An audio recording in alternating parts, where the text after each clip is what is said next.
think that's what the average man really needs to struggle. And I've been saying, this has been my message for a very long time in all realms. I've said for a very long time that life for the average man is going to get harder and harder. It's becoming more and more competitive. You need to find more and more ways to stand out and be unique. And the only way to really do those things, unfortunately, as a man, is to suffer. And that's one of the reasons I'm kind of glad that God put me in jail, because if you look at anything that builds a man into a man, there's a degree of suffering. It's very hard to become a man and have a man who's respected and has stories and is capable when he only had a nice life and nice experiences. It's usually the things that made you the best version of you are usually the worst things that happen to you. So the demons I carry from jail, the fact that I can't sleep. The fact that I can't sleep, I've had girls say to me, you can't sleep, you need to see a psychiatrist. And I said, absolutely not. I would be furious if a psychiatrist walked in here and took my demons from me. I don't care if they could fix me with a click, they're mine. And they were bestowed to me by God. And they are mine to deal with, and they are mine to fix, because that's how I become a better version of me. I would be furious if someone took them away from me. I'm glad I can't sleep. Good, I can train endlessly. That's why I'm bigger than I've ever been. I'll train I'm not going to waste a minute. But all the demons that have been given to me by God and all the problems that have been given to me by God are mine to fix. I would never, ever allow anybody else to take them from me. I'd be furious. If a psychologist came in and said I can cure you, I'd say, no, thank you. I will cure myself. I don't care if it takes 10 years. I'll cure myself. That's my job. And I know that when that's done, I will be more mentally resilient than I ever would have been without jail. That's the whole point of it, right? So many men say, I want to be the man, but they don't want to suffer, they don't want to fight, and I don't understand why, because even if you look at a superhero movie, they tell you, even in superhero movies, they make it very clear, Batman's parents died, that's why he's Batman. All the bad things have to happen.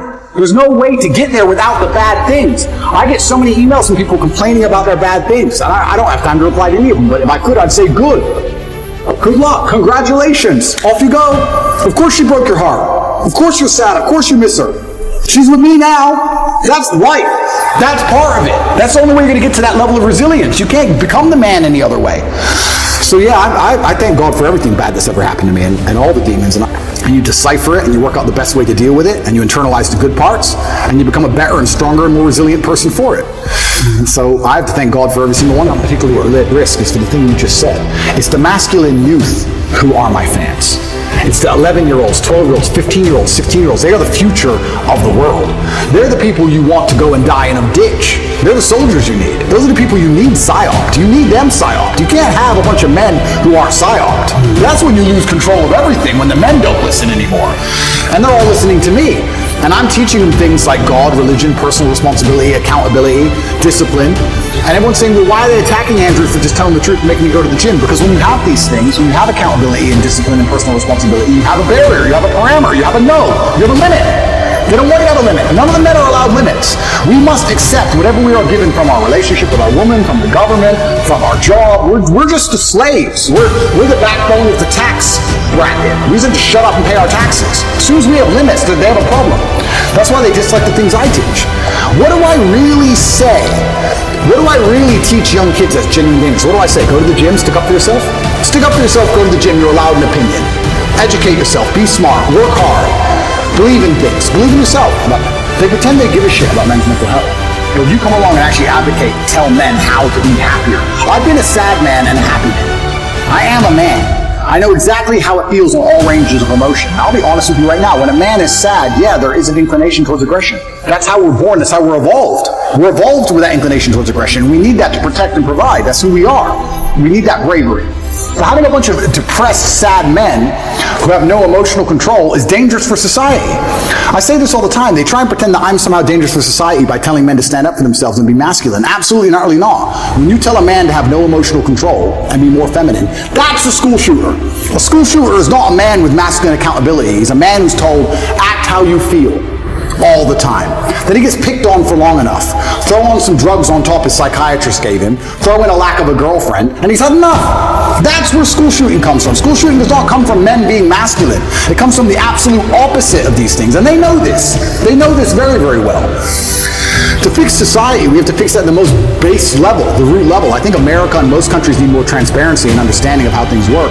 But when they're attacking the family unit, they're attacking all of these issues. Every issue you've just labeled all starts back down to the beginning. I really think the reason I would like to argue, and I don't know any of the statistics on this, in the 1950s, I'm sure there was prevalence of guns all around America, but there just wasn't a school shooting. Why? What was different? What was different in the years before than there is now? I think it's just because children obeyed their parents, and their parents were a family, and there was a degree of responsibility that was instilled inside of people, and there's a degree of accountability, and also there was a degree of honor and pride. Great question. There's a degree of honor and pride. I'll tell you something now. I bet in the 60s, 70s, whatever, in any country in the world, people didn't want to do dumb shit because the family would be known as criminals. The last name would be tarnished. And their son did this. You hear what their son did. There was a vested interest in all of it. Now you have a school shooter who's going to go out there and be a piece of shit and kill people, and then their parents are on TV, well, yeah, he was failed by the system. They don't even feel any shame. It's unbelievable. If one of my children or someone close to me did something that heinous, I would be disgusted. I would apologize just for the name alone. There's no honor left. There's no pride left in the name. And this is what happens when you remove honor and pride from people. If you have no honor and no pride, nothing really matters. What matters anyway? It doesn't matter if you're out of shape. It doesn't matter if your kid's a piece of shit and a criminal. Nothing matters without honor and pride. And this is done on absolutely every level. I said this to Tristan the other day. I was actually saying we were driving, well, the other day, long time ago. I haven't left the house in a while. We were driving and I said, even on the most base level, I said, every building is ugly. Have you noticed that every new building is ugly? It's ugly. Tristan goes, yeah, it's all the same glass, big, square, ugly building. In the 1400s, we built these ornate, gorgeous buildings. And now everything's ugly. Why is that? And well, I'll tell you why it is. It's because they don't want you to have any intrinsic attachment to a specific place. If all the buildings are beautiful in a specific town, you have intrinsic attachment to that town. You care about that town. You want good things to that town. You'll protect that town. You'll defend that town. What is that? That's a barrier. That's a parameter. If everything looks the same all the time, we'll just move. Who cares? Oh, they messed up San Fran. Who cares? I'll move somewhere else. Let's move somewhere else. It's all the same. Globalism doesn't matter. It's all the same. Buildings in Berlin and New York, they all look the same. Where's all the beauty gone? When there's beauty, you have an attachment to that beauty. They want to remove all your attachments from everything. Even now, when they try and psyop you into, let's say, the way that models all look different than they used to before, right? Models all look different. Victoria's Secret. Yeah, and I was arguing this point, and someone saying, oh, that's because you have Eurocentric beauty standards. I said, no. I'm going to correct you, because I know you think you sound smart using the word Eurocentric. I'm going to correct you because you're a dumbass. Let me tell you what beauty standards are. Beauty standards, by definition, for something to be beautiful, has to at least be unique. If everything is beautiful, that's not beautiful. If everything's beautiful, then it's standardized. For you to take a model who looks the way they look without any effort at all, and they look like most out of shape, uninteresting people on the street, you cannot call that beautiful because it's standardized, you can see it everywhere. Beauty means it must have been difficult to obtain. Whether it's a building, it's difficult to make because it's ornate, or a woman who's trained really hard to have a beautiful figure, that is difficult. Difficulty and beauty are linked. You can't have beauty without difficulty. You cannot show me another model and tell me that my Eurocentric beauty standards are saying she isn't hot, because that's not why. She isn't hot because she's made no effort. She hasn't tried. That's why. And they're doing this with everything. Everything is ugly. Nothing has a standard. Nobody has to try for anything. No parameter. No baseline belief of what's true and what's false. Everything's subjective. Your truth. No, there's the truth. There's no such thing as your truth.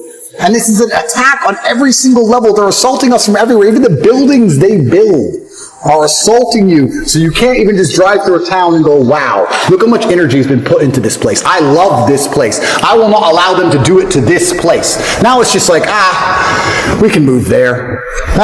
Let's move there. It's all the same anyway. It's all a Starbucks on the corner and a 7-Eleven. Who cares? It's all the same. Why fight? Why fight for any of it? It's all done purposefully. I'm telling you, they call me a conspiracy theorist, call me crazy. I don't understand why an architect would now decide, who hires an architect?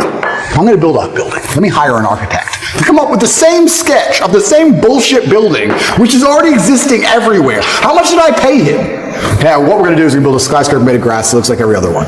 Is that it? We did all this 600 years ago. We built cathedrals, and now we build this crap? Why? Everything is on purpose. It's all a psyop. It's all a psyop. When they put these models on there, the psyop is, you don't have to try. You don't have to try at anything. Don't try. It doesn't matter. Just don't try.